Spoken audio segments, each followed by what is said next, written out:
Einen wunderschönen guten Morgen, meine Freunde. Bekanntlich fängt ja der frühe Wurm den fetten Karpfen. Ging der so, der Spruch? Der frühe Vogel fängt den Wurm und dem Vogel nehme ich dann den Wurm weg und damit fange ich dann fetten Karpfen. Ja, wie auch immer, keine Ahnung, wie der Spruch geht. Aber dafür bin ich heute Morgen früh um 5 aufgestanden, um heute an diesem geilen See hier zu angeln. Wir haben es Frühjahr, um genau zu sein, der 1. März und es ist richtig kalt. Ich dachte irgendwie, es wäre ein bisschen wärmer. Gestern hat man einen Tag, wo man auch mal draußen kurz mit dem Pulli sein konnte. Aber die Nächte sind leider immer noch Minusgrade. Es ist wirklich richtig kalt. Und jeder, der schon mal von euch auf Karpfen geangelt hat, der weiß, die Buben bewegen sich gerade nicht so viel. Aber mit ein paar Tipps und Tricks ist es möglich. Ich hoffe, dass es auch für mich möglich ist heute. Also hier auf der Boden, ne? Der ist steinhart, der Boden. Das ist kalt, Freunde. Und mir ist auch kalt. Deswegen fangen wir jetzt am besten gleich mal mit dem Futter an. Ein bisschen Futter braucht man. Sonst wird es schwierig, die Buben zu finden. So, jetzt am Futter angelangt. Alles aus dem Auto rausgeholt. So, was brauchen wir jetzt? Und was haben wir bei? Ich glaube, wir haben eine gute Auswahl. Ich habe jetzt erstmal ein bisschen Weizen mitgenommen. Den werde ich nachher mit der bloßen Hand ein bisschen aufs Wasser werfen. Wir werden nicht so weit draußen angeln, zumindest eine Route angeln wir ein bisschen näher am Ufer und die andere dann ein bisschen ins Tiefere. Und da ist der Weizen natürlich super geil für eine richtig geile Lockwirkung. Den hauen wir dann nachher rein. Dann habe ich mir noch klassisches Paniermehl abgepackt. Das habe ich jetzt aus der Tüte rausgenommen, weil ich noch 2 offene Packungen hatte. Die habe ich dann in eins in die reingehauen. Da habe ich dann auch noch ein bisschen Vanillezucker reingemacht, weil ich gerne immer sehr süßangelig angel und weniger herb. Im Frühjahr ist das immer so eine Sache. Da sind die Karpfen entweder schon auf das Süße oder noch aus dem Winter eher auf das Herbe eingeschossen. Ich probiere es jetzt eher ein bisschen süß, aber ich habe noch eine herbe Variante. Und zwar habe ich hier noch ein paar relativ große Boilies, das sind jetzt so 30 mm. Das Herb mit Knoblauch, das stinkt wie die Hölle, das Zeug. Und falls sie das Süße nicht wollen, werde ich die nachher ein bisschen klein crushen und ins Futter mit reinmachen, in der Hoffnung, dass sie heute kommen werden. Weil ich hoffe, das klappt. Dann habe ich gestern noch in meinem Garten ein bisschen rumgebuddelt und habe dann noch ein paar Würmer gesucht. Das hat eigentlich auch ganz gut geklappt. Da sind auch relativ große bei rausgekommen. Hat mich schon ein bisschen gewundert, weil der Boden so hart war. Muss man eigentlich immer sehr, sehr tief buddeln, um an die Würmer ranzukommen. Aber die waren schon relativ weit oben, was für mich einfacher war und besser war. Genau, die werde ich dann nachher an den Haken dran machen. Aber da bin ich noch sehr vorsichtig, weil ich greife erstmal auf den klassischen Sonnenmais zurück.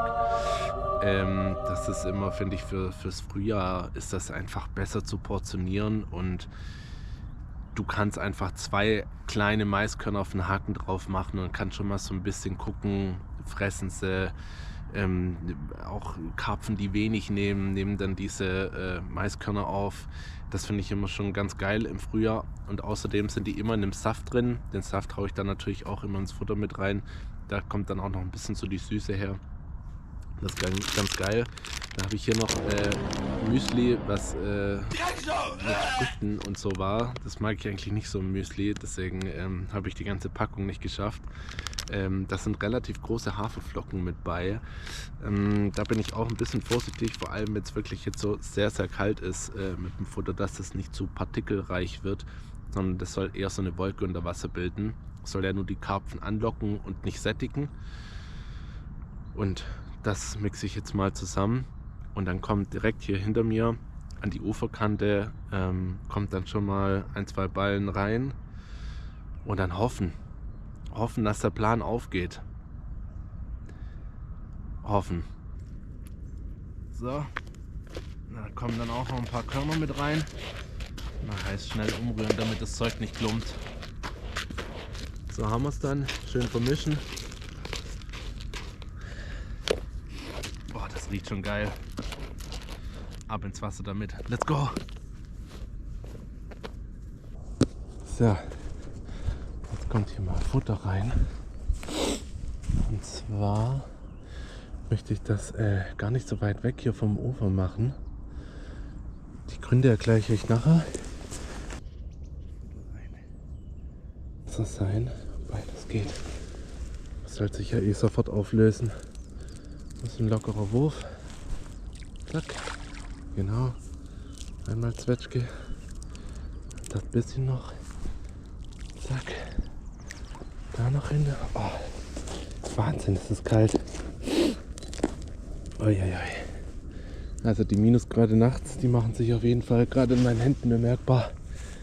Autschi. So. Da noch ein bisschen. Und da noch ein bisschen. So, das reicht jetzt vor allem erstmal. Dann setze ich eine Route dann dahin und die andere Route ein bisschen weiter hinten. Ich habe das heute Morgen schon ausgelotet. Gucken mal, ob der Plan aufgeht. Aber zuerst fischen wir ein bisschen in der Mitte vom See.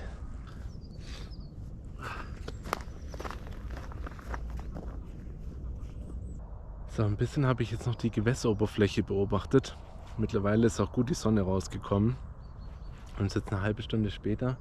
Ich habe jetzt in der Mitte vom See, ungefähr so da, habe ich ein paar Blubberblasen an der Oberfläche entdeckt. Da haben sie sich ein bisschen mit verraten, weil das ist auch immer ein guter Ansatz, wo sie gerade sind und ob sie fressen. Und anscheinend fressen sie. Jetzt müssen sie nur noch mein Zeug fressen. Ja, das Futter ist auf jeden Fall im Wasser. Die Karpfen dürfen sich jetzt erstmal ein bisschen ums Futter kümmern. Ich kümmere mich jetzt so ein bisschen noch ums Equipment, weil sonst kannst du nichts fangen, weißt du?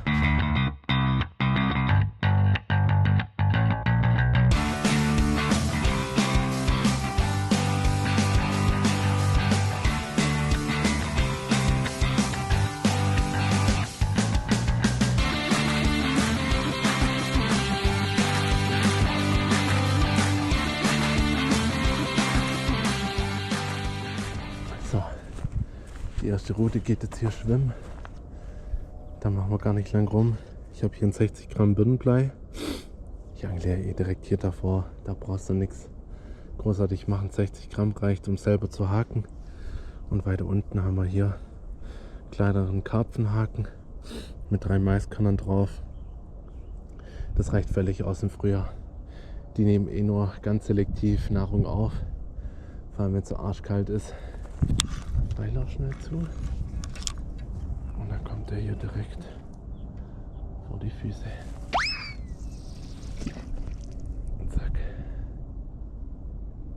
Bupp, unten. So. Die zweite Route macht man hier mit dem Fotokorb. Ja, darunter habe ich jetzt ein bisschen größeren Haken. Da werde ich jetzt doch mal einen Wurm aufziehen. Ich möchte jetzt einfach ein bisschen auch die Karpfen suchen. Ich möchte nicht alles auf eine Karte setzen und nur am Ufer fischen. Nachher geht der Plan da nicht auf und es ist den Karpfen doch noch zu kalt. Deswegen möchte ich da jetzt einfach eine Alternative für mich auch suchen. Aber ich finde das schon ordentlicher. Den ziehen wir hier jetzt mal auf und dann kann der sich am Anfang und am Ende hier und dort immer noch so bewegen und ist super verführerisch für die Fische im Wasser. Und so geht das Ganze dann rein. Und zwar würde ich die gerne ein bisschen weiter da so Richtung Mitte fetzen, weil da einfach vom Ausloten habe ich gemerkt, dass es dort deutlich tiefer ist natürlich als hier vorne. Und wenn die Fische jetzt noch im Tieferen stehen, weil die Wassertemperatur denen noch nicht passt und die sich jetzt eher weniger zum Sonnen hier auf so eine Sonnenbank legen und trotzdem weiter drin sind, dann würde ich sie da jetzt erstmal suchen. Kleiner Fotokorb, wie gesagt, dran, damit wir auch den Karpfen ein bisschen was bieten können und damit sie schneller zum Futter kommen. Und Bob.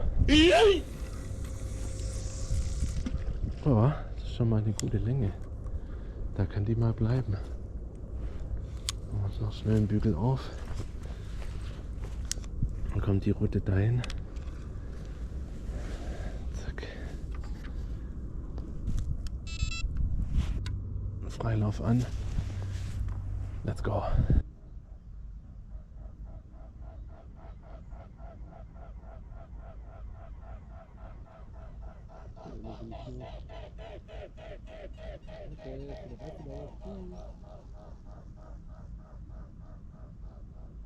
Ich würde mal sagen, die Fotokorb, die weiter draußen ist, kann man mal kurz überprüfen.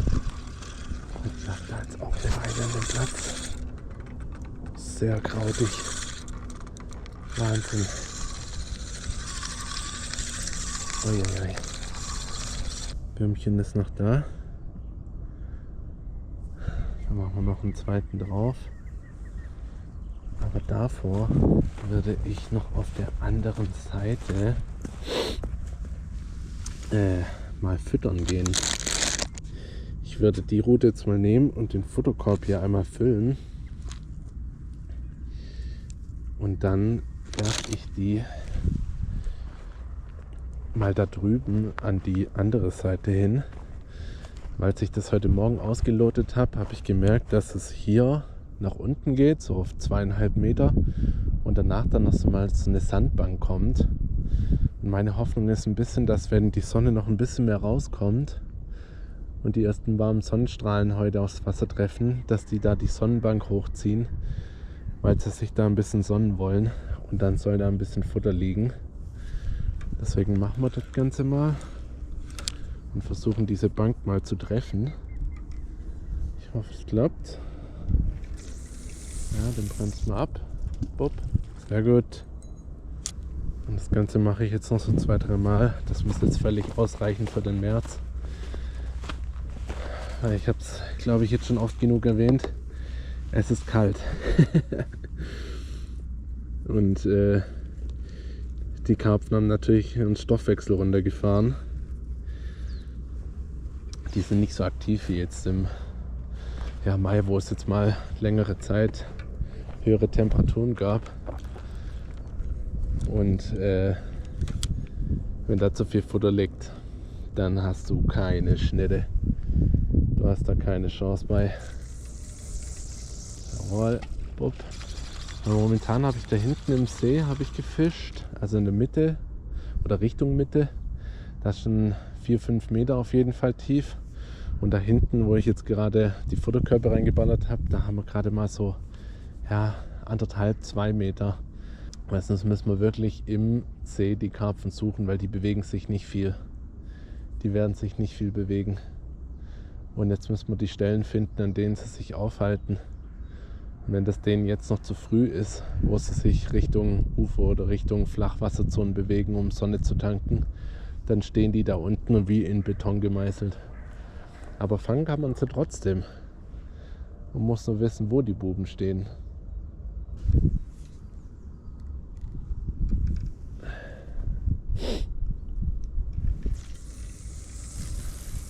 Bob, oh perfekt. Der war richtig gut. Da muss auch nachher mit meinem Hakenköder liegen. Ich möchte jetzt nicht unbedingt direkt in 2 Flachwassergebieten direkt am Anfang angeln, weil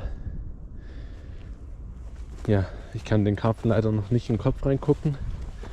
Und Wassertemperatur sagt mir eher tiefer fischen als zu flach fischen. Deswegen probieren wir es auf jeden Fall nochmal im Tieferen mit dem Würmchen. Also mittlerweile ist hier richtiges Pulliwetter angesagt. Die Sonne ist jetzt wirklich sehr stark rausgekommen und in meiner dicken Fließjacke hier konnte ich schon gar nicht mehr sitzen. Also mir ist ein bisschen warm geworden, aber mit den Karpfen sehr schwierig.